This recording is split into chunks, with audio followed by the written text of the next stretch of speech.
पाकिस्तान में आईएसआई के रक्षण में कैसे मर रहे हैं भारत के दुश्मन। बलूचिस्तान से पंजाब तक कौन कर रहा है आतंकियों का अंत।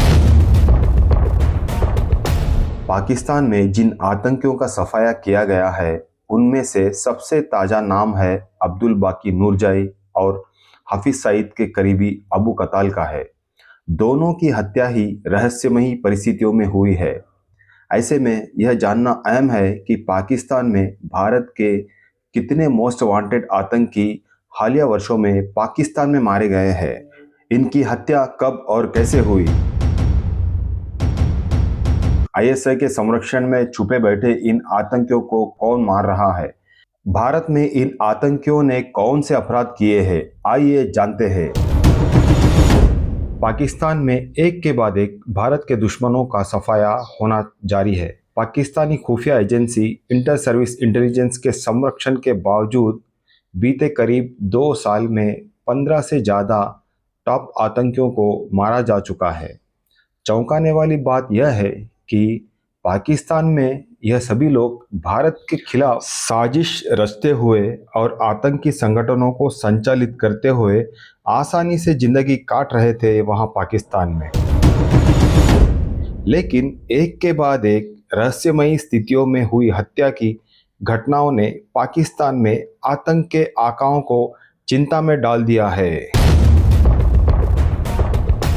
हाल ही में पाकिस्तान में जिन आतंकियों को सफाया किया गया है उनमें सबसे ताज़ा नाम अब्दुल बाकी नूरजाई और हफीज सईद के करीबी अबू कताल का है। दोनों की हत्या ही रहस्यमयी परिस्थितियों में हुई है। ऐसे में यह जानना अहम है कि पाकिस्तान में भारत के कितने मोस्ट वांटेड आतंकी हालिया वर्षों में पाकिस्तान में मारे गए हैं। इनकी हत्या कब और कैसे हुई। आईएसआई के रक्षण में छुपे हुए इन आतंकियों को कौन मार रहा है। भारत में इन आतंकियों ने कैसे अपराध किए थे, आइए जानते हैं। अब्दुल बाकी नूरजाई पाकिस्तान के आतंकी और जमीयत उलेमा इस्लाम के नेता मुफ्ती अब्दुल बाकी नूरजाई की क्वेटा में गोली मारकर हत्या कर दी गई। पाकिस्तान में हाल के समय में कई आतंकियों की अज्ञात हमलावरों के द्वारा हत्या की गई है। अब उस कड़ी में अब्दुल बाकी नूरजाई का नाम भी जुड़ गया है। मीडिया रिपोर्ट्स के अनुसार नूरजाई को क्वेटा हवाई अड्डे के नज़दीक गोलियां मारी गई। हमले में नूरजाई गंभीर रूप में घायल हुआ, जिसके बाद उसे अस्पताल ले जाया गया, जहां इलाज के दौरान उसकी मौत हो गई। अभी तक नूरजाई पर हमलावरों की पहचान नहीं हुई है और उनका तलाश जारी है। अबू कताल 15 मार्च 2025 यानी शनिवार रात को पाकिस्तान में हफीज सईद के करीबी और कश्मीर के कई हमलों में संलिप्त रहे लश्कर तैयबा के आतंकी अबू कताल की हत्या कर दी गई। कताल भारत के रियासी हमले का मास्टरमाइंड था। हत्या के पीछे किसका हाथ है, अभी उसका खुलासा नहीं हो सका है। रिपोर्ट्स के मुताबिक झेलम जिले में अज्ञात बंदूकधारियों ने गोली मारकर कताल की हत्या कर दी थी। वह मुंबई में 26/11 हमले के मास्टरमाइंड हफीज सईद का करीबी था। राष्ट्रीय जांच एजेंसी एनआईए के मुताबिक अबू कताल 2002 से 3 में भारत आया था और यहां कश्मीर के पुंछ राजौरी इलाके में सक्रिय रहता था। इसके अलावा 9 जून को रियासी में तीर्थयात्रियों पर बस पर हुए हमले में उसकी अहम भूमिका थी। यह हमला उस दिन हुआ था जब नरेंद्र मोदी ने तीसरी बार देश के प्रधानमंत्री पद की शपथ ली थी। इस हमले की चार्जशीट में एनआईए ने दावा किया था कि हमले का मकसद पूरी तरह से देश भर से शिवखोड़ी व वैष्णो देवी आने वाले श्रद्धालुओं में खौफ पैदा करना था। यही नहीं, आतंकी स्थानीय लोगों में भी भय पैदा करना चाहते थे, क्योंकि बस में सवार यात्री मां वैष्णो देवी के दर्शन कर लौटे थे। शेख जमीलुर रहमान मार्च 2024 में पाकिस्तान के खैबर पख्तूनख्वा में स्थित एबोटाबाद में यूनाइटेड जिहाद काउंसिल का सचिव और आतंकी कमांडर शेख जलील उर रहमान को रहस्यमयी परिस्थितियों में मारा हुआ पाया गया। भारत के गृह मंत्रालय ने उसे अक्टूबर 2022 में आतंकी घोषित किया था। तब से उसकी तलाश जारी थी।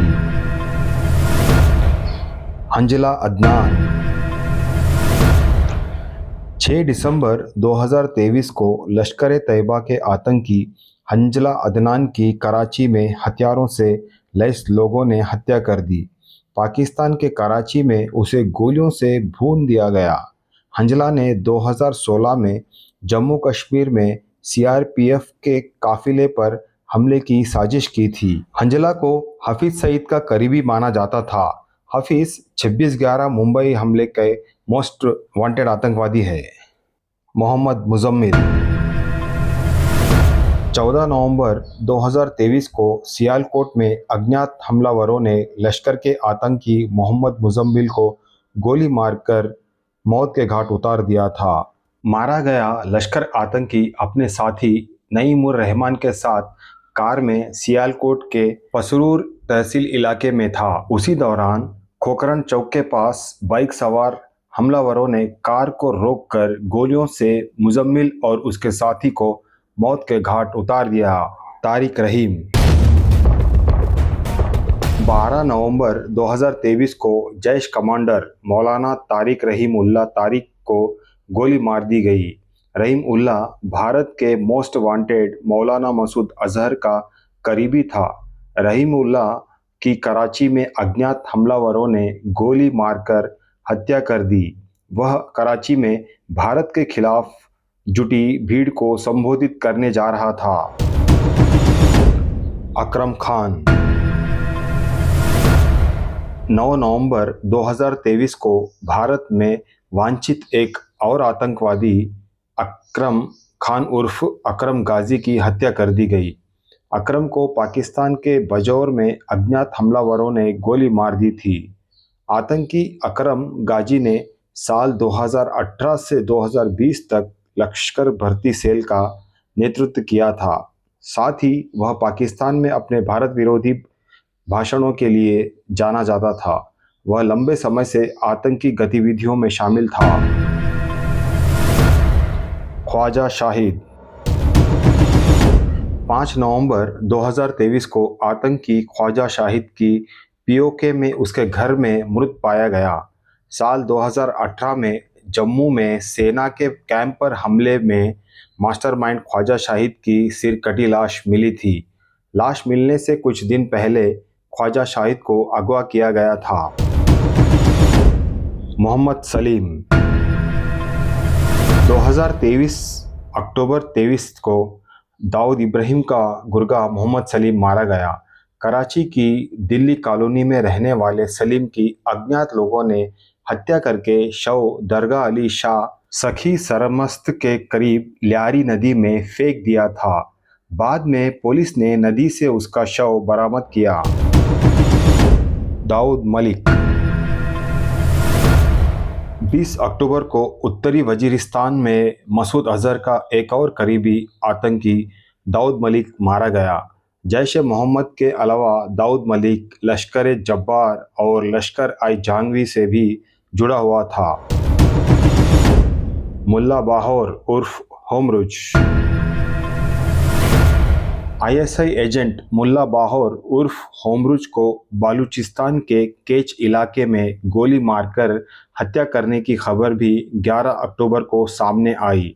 बाहोर के बारे में कहा जाता था कि उसने ही ईरान से कुलभूषण जाधव को अगवा कर आईएसआई के हवाले किया था। भारतीय नौसेना से रिटायर हुए कुलभूषण जाधव इस वक्त पाकिस्तान की जेल में है। शाहिद लतीफ़ पठानकोट हमले का मास्टरमाइंड और भारत के मोस्ट वांटेड आतंकी शाहिद लतीफ़ की 11 अक्टूबर 2023 को सियालकोट में हत्या कर दी गई। अज्ञात हमलावरों ने एक मस्जिद में गोली मार दी। शाहिद लतीफ़ को 1994 में भारत में गिरफ्तार किया गया था। लतीफ़ भारतीय जेल में करीब 16 साल तक बंद रहा। भारत में सजा पूरी होने के बाद 2010 में उसे पाकिस्तान भेज दिया गया था। अबू कासिम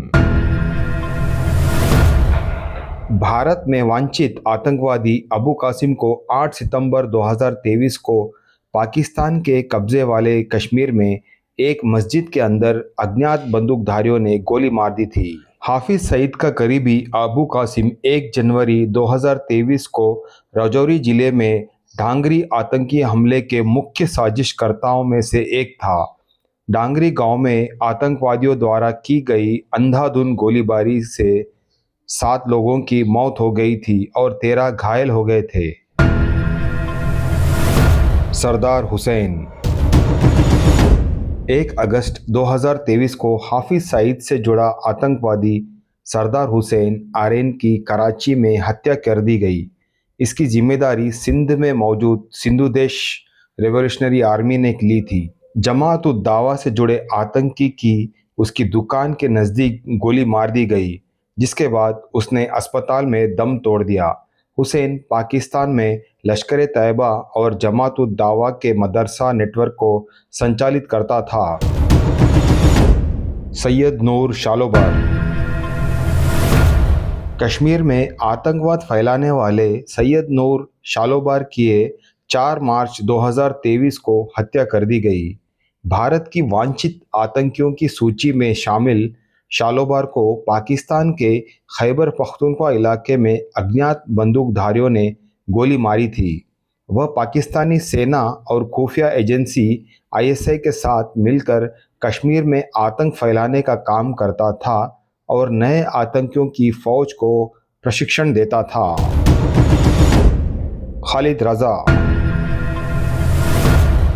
28 फरवरी 2023 को जम्मू कश्मीर में अल बद्र नाम के आतंकी संगठन का पूर्व कमांडर खालिद रजा पाकिस्तान के कराची में ढेर हो गया। अज्ञात हथियारबंद व्यक्ति ने खालिद को उसके घर के बाहर गोली मार दी थी। हिजबुल मुजाहिदीन के प्रमुख सलाउद्दीन का करीबी खालिद कश्मीर में आतंकी कमांडर रह चुका था। इसके बाद वह कराची चला गया। वह कराची में रहकर आतंकियों की भर्तियों करता था। बशीर अहमद पीर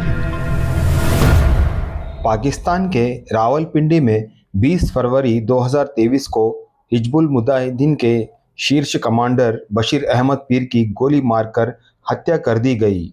हमलावर ने पीर को एक दुकान के बाहर गोली मारी। पिछले साल 4 अक्टूबर को आतंकी गतिविधियों में शामिल होने के चलते भारत ने उसे आतंकी घोषित किया था। वह जम्मू कश्मीर में आतंकी घटनाओं को अंजाम देने में शामिल था। वह हिजबुल, लश्कर जैसे आतंकी संगठनों को आगे बढ़ाने के लिए पूर्व आतंकियों को एकजुट करने में जुटा था। भारत के गुनहगारों को कौन कर रहा है खत्म? दूसरी तरफ केंद्रीय एजेंसियों के सूत्रों का कहना है पाकिस्तान में भारत के मोस्ट वांटेड एवं उनके सहयोगी लगातार मारे जा रहे हैं। ऐसा भी नहीं है कि आईएसआई इन आतंकियों को महफूज रखने का प्रयास नहीं कर रही है। इसके बावजूद आतंकी अज्ञात हमलावरों का निशाना बन रहे हैं। 2-3 सप्ताह के अंतराल पर किसी न किसी आतंकी संगठन जैसे जैश ए मोहम्मद, डी कंपनी, लश्कर तैयबा, लश्कर जब्बार और लश्कर जांगवी आदि समूहों के सदस्य मारे जा रहे हैं। पाकिस्तानी आईएसआई ने हिजबुल मुजाहिदीन प्रमुख सैयद सलाउद्दीन, जैश ए मोहम्मद का सरगना मसूद अजहर और लश्कर तैयबा प्रमुख हाफिज सईद को सुरक्षा घेरा प्रदान किया है। इन्हें बुलेट प्रूफ गाड़ियां मुहैया कराई गई है। इन्हें सतर्क किया है कि वे अपने ठिकानों से बाहर न निकले। एक्सपर्ट्स का कहना है कि पाकिस्तान की खुफिया agency ISI use and throw के फार्मूले पर चलती है। हो सकता है जो आतंकी जो उसके काम के नहीं रह गए हैं उन्हें वो खुद ही साजिशन मरवा रही हो। दूसरा यह भी हो सकता है कि आतंकियों के बीच सर्वोच्च की लड़ाई में ये आतंकी मारे जा रहे हो। सदियों से पाकिस्तान की छवि आतंक परस्त राष्ट्र के रूप में रही है। कंगाली की कगार पर खड़े पाकिस्तान को इन आतंकियों की वजह से ब्लैकलिस्ट होने का डर बना रहता है। ऐसे में हो सकता है कि सरकारी मशीनरी के जरिए ही इनका खात्मा किया जा रहा हो। वजह जो भी हो, पाकिस्तान के अंदर कहीं ना कहीं किसी न किसी वक्त कोई ना कोई आतंकवादी जो भारत का दुश्मन है मारा जा रहा है। आशा करता हूँ आपको हमारा ये वीडियो पसंद आया, तो प्लीज़ वीडियो को ज़्यादा से ज़्यादा शेयर करिए और चैनल को सब्सक्राइब कीजिए। जय हिंद, जय भारत।